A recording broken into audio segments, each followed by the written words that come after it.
Last class में हमने एक एग्जाम्पल किया था, उसी को लेते हैं और ये ट्रिक लगाते हैं उसमें।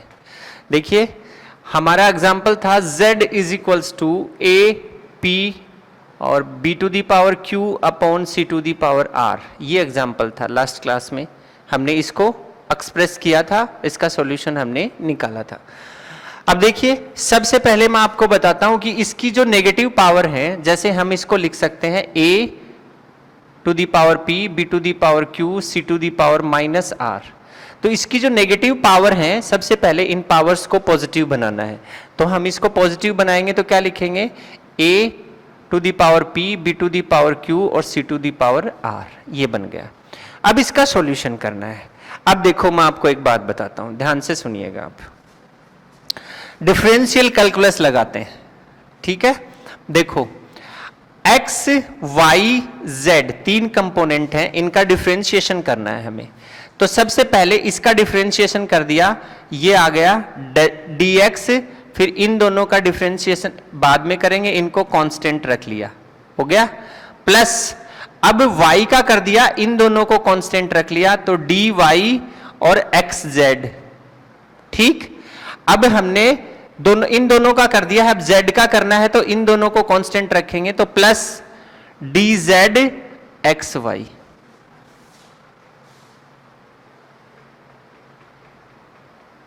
ठीक है।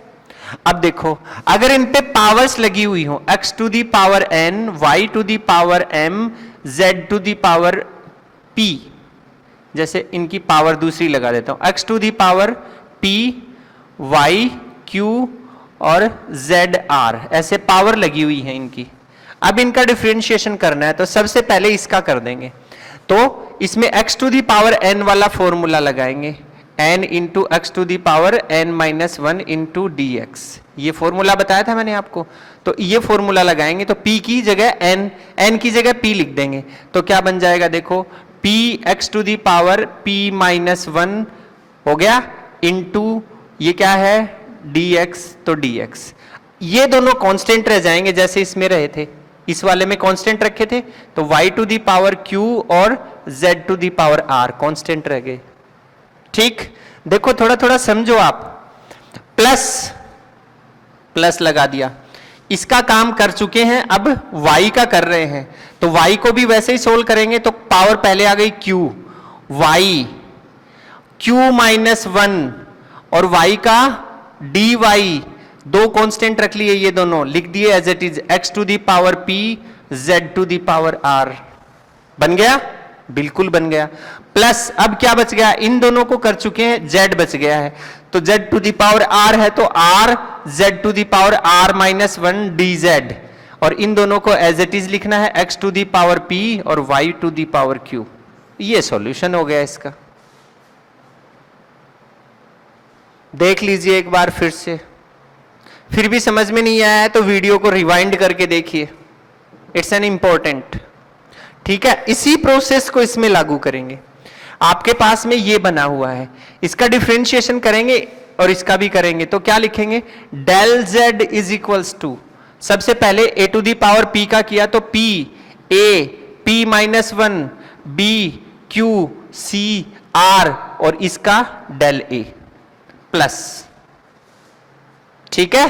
अब हमने इसका कर दिया है, तो इसका करना है, तो ये दोनों कांस्टेंट रहेंगे, तो सबसे पहले कांस्टेंट रहेंगे उनको लिख देते हैं, p और cr एज इट इज लिख दिए, b to the power q का q, b to the power q minus 1 और फिर डेल b प्लस, बन गया। अब इन दोनों का तो कर चुके हैं, c to the power r बचा हुआ है, तो इन दोनों को तो एज इट इज लिख दिया, a to the power p, b to the power q और ये c to the power r का r, c to the power r minus 1 और डेल c। ये बन गया, इक्वेशन तैयार है, इक्वेशन बिल्कुल रेडी है। अब देखिए ये जो साइड है राइट हैंड साइड, इसके हर कंपोनेंट में, ये a के लिए था, a के लिए कंपोनेंट था, ये b के लिए कंपोनेंट था, ये c के लिए कंपोनेंट था। इसमें a का डिफरेंशिएशन हुआ, इसमें b का हुआ, इसमें c का हुआ, तो a वाले में a बाई a से मल्टीप्लाई कर देंगे, b वाले में b बाई b से मल्टीप्लाई कर देंगे, c वाले में c बाई c से मल्टीप्लाई कर देंगे। देखो del z is equals to p a to the power p minus one b to the power q c to the power r del a और into A by ए। कुछ फर्क पड़ा क्या? Into A by ए कुछ फर्क पड़ा? कुछ फर्क नहीं पड़ा। Q b to the power q minus one a to the power p c to the power r del b into b by b plus r c to the power r minus one a to the power p b to the power q del c into c by c. ये बन गया। ठीक है, अब देखिए मैं यहां पे कुछ निकाल रहा हूं, ये इतना पोर्शन यहां से मैंने निकाला, ये इतना पोर्शन यहां से मैंने निकाला, ये इतना पोर्शन। इसको सोल्व करता हूं मैं। ये देखिए a to the power p minus one है और a to the power one भी है, दोनों का बेस सेम है तो इसकी पावर इसमें ऐड हो जाएगी, तो क्या बचेगा? देखिए हमने इसको लिखा del z is equals to, ध्यान से देखिएगा, a to the power p minus one into a, इसकी पावर वन है तो दोनों का बेस सेम है, तो क्या लिख देंगे आप? a p minus one plus one, दोनों की पावर ऐड हो गई तो ये कैंसिल हो गया, तो a to the power p बच गया। इन दोनों के सॉल्यूशन से a to the power p बच गया है, तो आप क्या लिख देंगे यहाँ पे p, और अंदर यहाँ पे इस गोले में क्या लिखेंगे? a to the power p b to the power q c to the power r और फिर del a upon a, del a upon a, ये बच गया।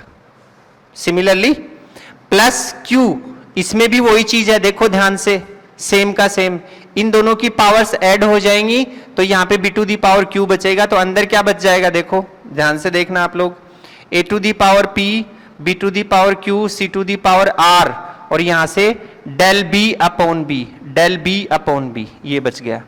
प्लस इसमें भी सेम प्रोसेस रहेगा एज इट इज, ध्यान से देखिए, r, ये r तो एज इट इज, ठीक है, हाँ p q r, ठीक है। अब यहां से देखिए ये पावर इसमें ऐड हो जाएगी तो इसकी पावर r बचेगी, बाकी ये एज इट इज रहेंगे, तो a to the power p b to the power q c to the power r और यहां से del c upon c, del c upon c, ये बन गया। ठीक है, ये किसके इक्विवेलेंट है? ये तो z के इक्विवेलेंट है, ये भी z के, ये भी z के, तो हम लोग क्या लिख सकते हैं? ये del z is equals to p z del a upon a plus q z del b upon b plus r z del c upon c। ठीक है, ये बना दिया। सब में से z कॉमन ले लिया, del z is equals to z बाहर निकाल लिया, p del a upon a plus q del b upon b plus r del c upon c। ठीक है, इस z को यहां ले गए तो del z upon z is equals to, ये बन गया p, और डेल को रिप्रेजेंट कर दिया डेल्टा से। डेल को एक बार एक स्टेप बढ़ा के लिखते हैं, a plus q del b upon b plus r del c upon c, ये बन गया। अब डेल को डेल्टा से रिप्रेजेंट कर दें तो delta z upon z is equals to p delta a upon a plus q delta b upon b plus r delta c upon c। आप अपना कल वाला लेक्चर, जो पिछली क्लास का जो लेक्चर था जिसमें डिस्क्रिप्टिव पोर्शन पढ़ा था, उसमें देखिए क्या यही आंसर आ रहा था, उसका एग्जैक्टली यही आ रहा था। तो इस तरीके से भी हम इसको सोल्व कर सकते हैं। ठीक है, एक और एग्जांपल लेते हैं, एक और एग्जांपल पेंडुलम वाला ही लेते हैं जो कल आपको करके बताया था, उसी को सोल्व करके बताता हूं मैं आपको। ठीक है, देखिए पेंडुलम के लिए हमने लास्ट जो इक्वेशन ली थी लास्ट लेक्चर में, उसमें जब पेंडुलम का टाइम पीरियड होता है t is equals to 2 pi root l by g, यहाँ से हमने g की वैल्यू निकालने के लिए दोनों साइड में स्क्वायर किया था, और स्क्वायर करने के बाद में आपके पास में फॉर्मूला बना था 4 pi square l upon T square, ये फॉर्मूला बना था। अब ये जो क्वांटिटी है ये तो डायमेंशन लेस, वैसे मतलब कांस्टेंट क्वांटिटी है यहाँ पे, इस कांस्टेंट क्वांटिटी को तो हम लोग एरर में यूज नहीं करेंगे। आपके पास में जो रियल में बचा वो है L T square, that means L T minus two, और इसकी पावर को माइनस में नहीं लिखते तो एल टी स्क्वायर आ गया ये आपके पास। ठीक है, अब हमने इसको डिफरेंशियल करेंगे इसका, तो इसको लिख दिया del g is equals to, इसका किया तो इसका किया तो पहले तो हमने किया किसका, पहले हमने एल का किया, एल का किया तो टी स्क्वायर को कांस्टेंट रख लिया, तो टी स्क्वायर को तो पहले रख लिया, और एल का किया तो क्या आया डेल एल प्लस, अब एल का कर चुके हैं, अब टी स्क्वायर का करेंगे तो टी स्क्वायर का क्या हो जाएगा, टी स्क्वायर का हो जाएगा पावर 2 इंटू टी 2 माइनस 1 और टी का डेल टी, ये हो जाएगा जो फॉर्मूला अब अभी यूज ले रहे हैं। तो यहां पे हम लिख देंगे टी स्क्वायर का, और साथ में कांस्टेंट क्या रखना है एल, तो हमने लिखा इसका 2 t square 2 minus 1 del t और इंटू एल, ये हो गया। अब del g is equals to T square del l plus, यहां से हमने लिखा इसको 2 टी डेल टी और इंटू एल, या फिर डेल जी, ये जी है इसको जी ऐसे लिख देता हूं मैं, g del g is equals to T square del l plus l को अंदर मल्टीप्लाई किया 2 टी एल डेल टी, ये बन गई आपकी इक्वेशन। इस इक्वेशन को दोनों साइड से जी से डिवाइड कर दिया, तो आप लिख देंगे del ji upon ji is equals to, यहां से भी किया t square del L upon g plus 2 T L del T upon g. ठीक है, अब जी से जी की वैल्यू क्या है, जी की वैल्यू है एल टी स्क्वायर, वो यहां पे पुट कर दी, तो आपके पास में इक्वेशन बन जाएगी del ji upon ji is equals to T square del L upon L T square, ये जी की वैल्यू डाल दी, प्लस में 2 T L del T upon L T square. अब देखिए टी स्क्वायर से टी स्क्वायर कैंसिल, एल से L cancel, इस टी से ये स्क्वायर कैंसिल। अब जहां हमने डेल लिख रखा है उस जगह डेल्टा से रिप्रेजेंट कर देंगे, तो delta g upon ji is equals to delta l upon l plus 2 into delta t upon t. देखिए जरा, यही आया था क्या, बिल्कुल एग्जैक्टली। ये वाला जो फॉर्मेट है ये बहुत ही इजी है लास्ट वाले से, उसमें कैलकुलेशन के अंदर कहीं भी मिस्टेक होने के चांसेस रहते हैं, इसमें सिर्फ आपको डिफरेंशिएशन करना आना चाहिए। अगर डिफरेंशिएशन आपको करना आता है तो आप इजीली इस मेथड को यूज में ले सकते हैं और आपको बड़ा ही इंटरेस्टिंग मेथड लगेगा ये। तो डिफरेंशिएशन भी आप सीख सकते हैं, आपके कोर्स में है, और ये अभी अगर आपको समझ में नहीं आया है तो जब आप डिफरेंशियल कैलकुलस जब आप पढ़ेंगे तब इस वाले मेथड को एक बार दोबारा से यूज करके देखना, आपको सेकंडों में, मतलब मिनटों का काम जो है वो सेकंडों में आप सोल्व कर पाएंगे, ये मेरी गारंटी है। और आप किसी भी क्वेश्चन के, किसी भी एरर वाले क्वेश्चन को इस तरीके से आप सोल्व कर सकते हैं।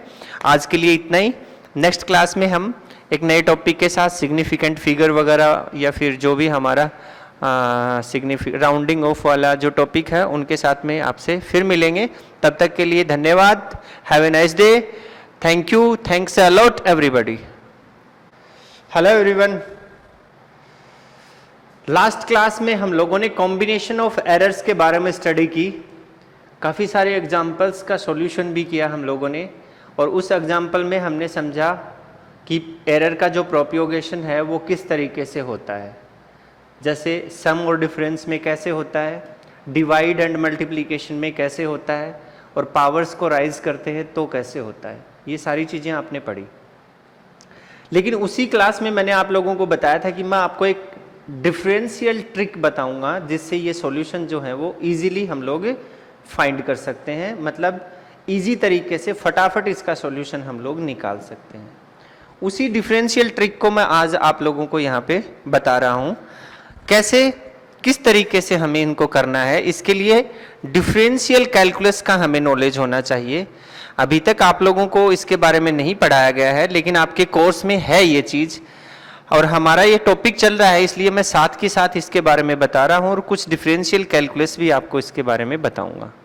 ठीक है, तो अभी आपको अगर समझ में नहीं आए ये चीज़ तो जब आप डिफरेंशियल कैलकुलस पढ़ें उस टाइम आप इस वीडियो को जरूर रिवाइंड करके देखें, आपको ये ट्रिक बहुत अच्छे से समझ में आएगी और आपको बड़ी ही प्यारी ट्रिक लगेगी ये, ठीक है।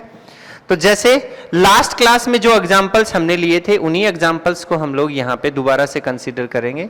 जैसे हमारे पास में कोई कैलकुलेटेड नंबर एक लिखता हूं मैं, जैसे हमारे पास में कोई कैलकुलेटेड क्वांटिटी है z और उसकी मेजर्ड वैल्यू है वो आई हमारे पास में a प्लस बी, ठीक है। इस एग्जाम्पल को हमने सोल्व किया था लास्ट क्लास में। आप अपने नोट्स में जो आपने बनाए हैं वीडियो को देख के उसमें चेक करना इसका सॉल्यूशन क्या आया था। अब इसमें डिफरेंशियल ट्रिक लगाते हैं। डिफरेंशियल ट्रिक का मतलब होता है डिफरेंशिएशन करना। डिफरेंशिएशन मतलब इसको मैं डेल जेड लिख दूं, ये इसका डिफरेंशियल हो गया, इसको मैं डेल ए लिख दूं, इसका ये डिफरेंशियल हो गया, और इसको मैं डेल बी लिख दूं, ये इसका डिफरेंशियल हो गया, ठीक है। मतलब ये डिफरेंशियल हो गया इनका with respect to time, with respect to distance, with respect to, that means किसी भी क्वांटिटी के रिस्पेक्ट में होगा आपका, ठीक है। अगर ये टाइम के रिस्पेक्ट में लेना है तो टाइम के रिस्पेक्ट में ले सकते हैं, या अदर किसी क्वांटिटी के रिस्पेक्ट में लेना है तो उसके क्वांटिटी के रिस्पेक्ट में आप ले सकते हैं। जैसे इसके एग्जांपल के लिए मैं बताता हूं, जैसे x is equals to y plus z का डिफरेंशियल करना है आपको, तो आप लिखेंगे dx is equals to dy plus dz। इस तरीके से टाइम के रिस्पेक्ट में करना है तो सबके नीचे dt और इज इक्वल्स टू dt और plus is equals to dt ऐसे लगा देंगे, ये बन गया आपका, ओके। अब यहां से dt कॉमन ले लिया, सब कट गए dt, तो ये बच गया। ये एक फॉर्मूला होता है, ठीक है। इसको हम सोल्व कर रहे हैं। फिर मैंने यहां पे लिखा है in this trick del z not equal to delta z upon z but del z is equals to delta z, ठीक है। इसको भी ध्यान में रखना है। मतलब जहां हमने डेल डेल लिखा है उस जगह हम डेल्टा को रिप्लेस कर सकते हैं। Delta del replace to delta, that means ये क्या बन जाएगा, delta z is equals to delta a plus delta b, और डेल्टा z आपका यही आया था उस केस में, मैक्सिमम वैल्यू के लिए निकाला था। मिनिमम के लिए निकालेंगे तो ये माइनस हो जाएगा, यहाँ पे याद कीजिएगा थोड़ा, उसमें रिवाइंड करके अगर आप देखेंगे तो आपको पता लग जाएगा। सेकंड केस अगर हम बात करें, जैसे आपके पास में कोई कैलकुलेटेड क्वांटिटी है z is equals to a b, उसकी मेजर्ड क्वांटिटी है। अब मल्टीप्लीकेशन का हम एग्जांपल ले रहे हैं, तो इसको समझने के लिए आपको एक डिफरेंशियल इक्वेशन समझनी पड़ेगी। अगर मैं लिखूं x is equals to y z, ऐसे लिख दिया, तो इसका डिफरेंशिएशन करना है आपको, तो आप लिखेंगे dx ओवर dt, टाइम के रिस्पेक्ट में करना है तो यहां से y को एक बार एज इट इज रख लिया और इसका डिफरेंशिएशन कर लिया dz अपॉन dt, फिर प्लस लगा दिया, फिर जिसका डिफरेंशिएशन किया था उसको रख लिया और फिर y का कर दिया dy बाई dt। कुछ समझ में आया? ये फॉर्मूला बन गया है। दैट मीन्स ये क्या है, ये एक वेरिएबल है और ये इसके इक्विवेलेंट वेरिएबल है, इन दोनों का मल्टीप्लीकेशन इसके बराबर होता है। हमें इसका डिफरेंशिएशन कर रहे हैं और टाइम के रिस्पेक्ट में, then dx by dt is equals to y as it is, इसका डिफरेंशिएशन कर दिया, फिर z एज इट इज और फिर y का डिफरेंशिएशन कर दिया। ये फॉर्मूला है।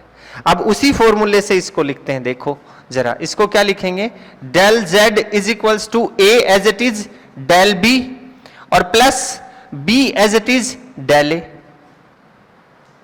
बना कि नहीं बना? देखिए वैसा का वैसा बन गया है, ठीक है।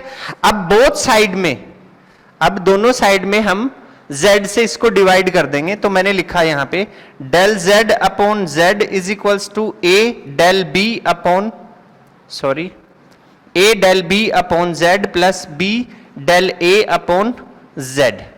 अब आपको पता है since z is equals to तो ए बी होता है, ये रहा z इज इक्वल्स टू क्या है, ए बी, तो ए बी की वैल्यू पुट कर दी, del z upon z is equals to a और del b upon a b और plus b del a upon a B.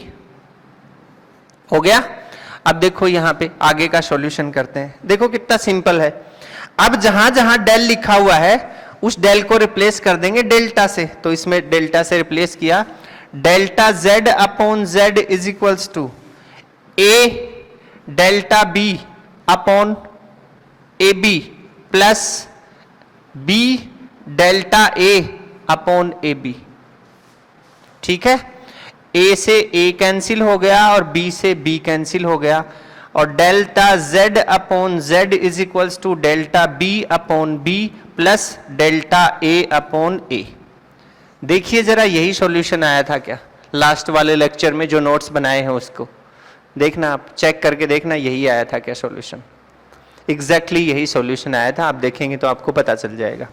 अब अगर हम इसी क्वांटिटी को अगर हम ऐसे लिख दें, नंबर थर्ड एग्जांपल, ये देखिए, ठीक है, इसको हम सोल्व कर रहे हैं और इसको हमने लिखा अब की बार calculated quantity z is equals to a over b, division में ले लिया। तो हम इसको कैसे लिख सकते हैं?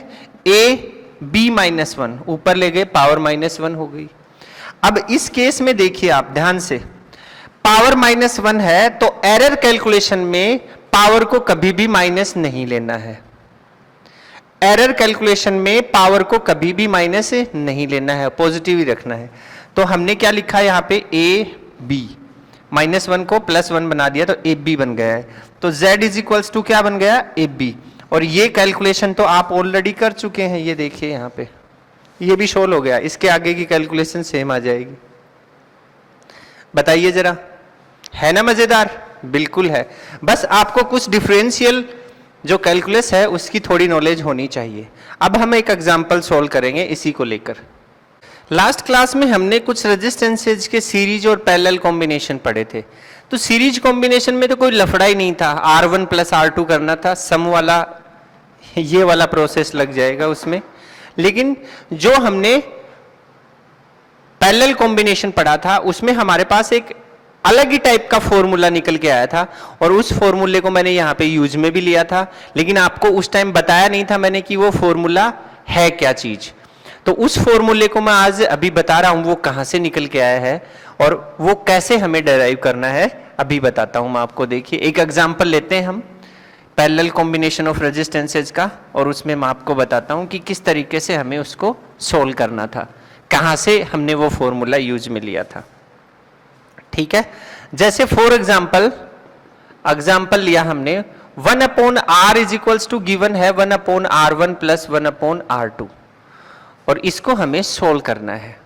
ठीक है, इसकी कुछ वैल्यूज गिवन होंगी, वो लास्ट में जब फॉर्मूला निकल के आएगा उसमें हम डाल देंगे, लेकिन पहले इसको एक्सप्रेस करते हैं। तो देखो मैं आपको कुछ डिफरेंशियल इक्वेशन बताता हूं।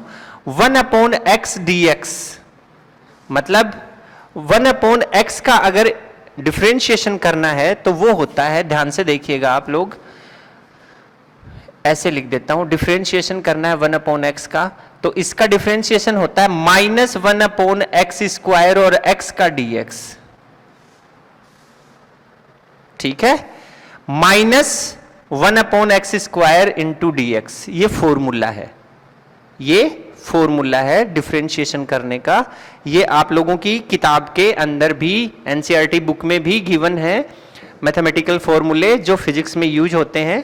आप लोगों ने शायद पढ़े नहीं है, जब हमारी ऑफलाइन क्लास होगी तो मैं आप लोगों को सारे बताऊंगा इसके बारे में, लेकिन अब भी आप उनको पढ़ सकते हैं। मैथमेटिक्स के जो स्टूडेंट हैं 11th क्लास में, उनके ये कैलकुलस में काफ़ी सारी चीज़ें आपको सीखने को मिलेंगी। बायो वाले स्टूडेंट्स को ये याद करने पड़ेंगे। ठीक है, ये फॉर्मूला होता है। अब जैसे 1 अपॉन वाई लिखा तो minus 1 upon y square d y, ये बन गया। जैसे 1 अपॉन जेड लिखा तो यहां पे minus 1 upon Z square D Z, ये बन गया।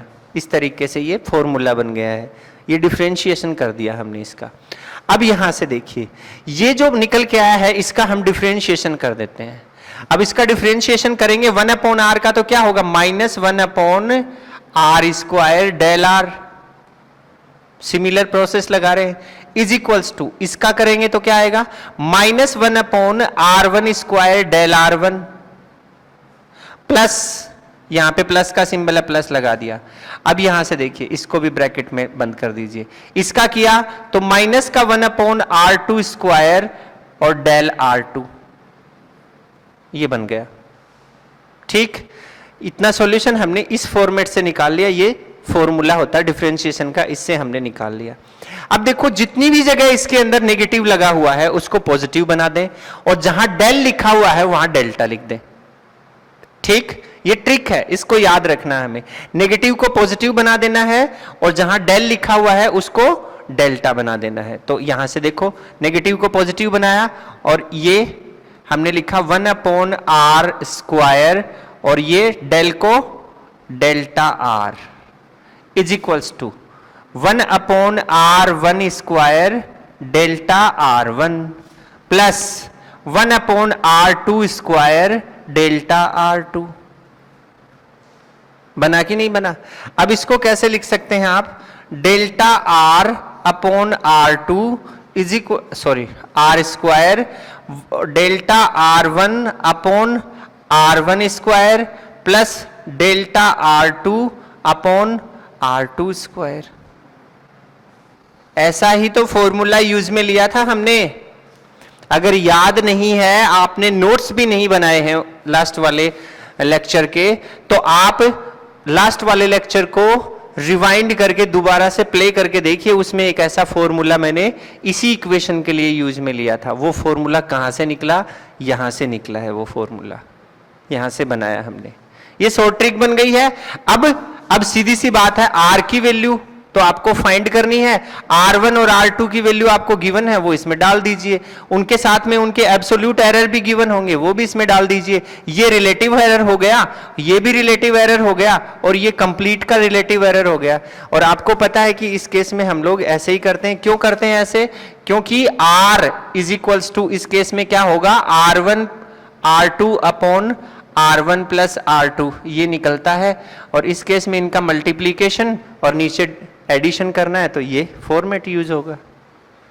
ठीक है, ये हो गया।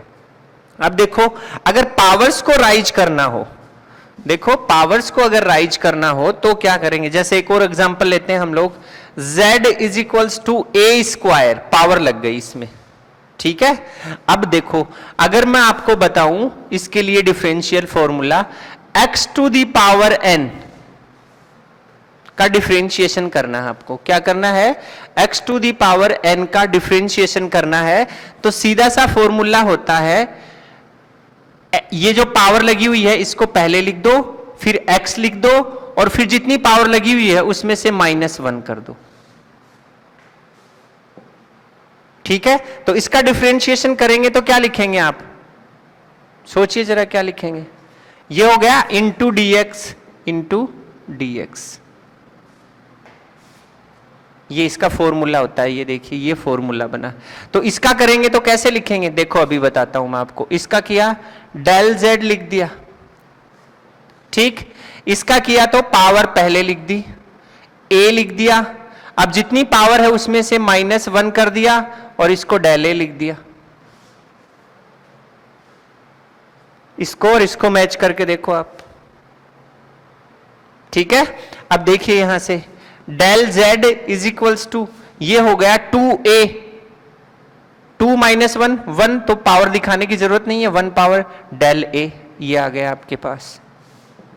ठीक है, इसमें दोनों साइड में हम z से इसको डिवाइड कर देंगे, तो del z/z is equals to 2a del a/z। अब z की वैल्यू तो a² है, यहां डाल दी। Del z/z is equals to 2a और डेल a/a², ये कैंसिल हो गया। ठीक है, अब जहां डेल लगा हुआ है वहां डेल्टा लिख दें, यहां डेल्टा लिख दें। तो delta z/z is equals to 2 delta a/a, ये बन गया। Is that clear? No problem. अब यहां पे कोई भी वैल्यू आपको गिवन होगी, जैसे यहां पे a की कोई भी वैल्यू गिवन है, उसके साथ में जैसे a is equals to given है 10 मीटर प्लस माइनस 0.1 मीटर, ऐसे दिया हुआ है। ठीक है, तो 10 मीटर क्या हो गया? a हो गया, और डेल्टा a क्या हो गया? 0.1 मीटर। डेल्टा a 0.1 मीटर, यहां वैल्यू पुट कर देंगे और उसकी वैल्यू निकाल लेंगे, आपके पास में आंसर आ जाएगा। डायरेक्ट वैल्यू डाल सकते हैं हम लोग, किसी के लिए भी निकाल सकते हैं। अब देखो एक और एग्जांपल मैं आपको सोल्व करके बताता हूं कैसे करना है, इसको इरेज करके फिर बताता हूं।